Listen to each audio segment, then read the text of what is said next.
Boleh makan tu orang nak makan ni.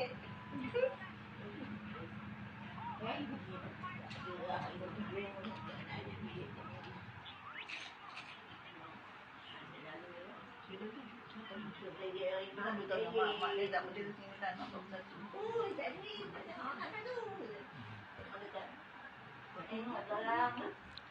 Mana? Kalau dia nak beli jagung bukan dia beli kedai tu. Jalan.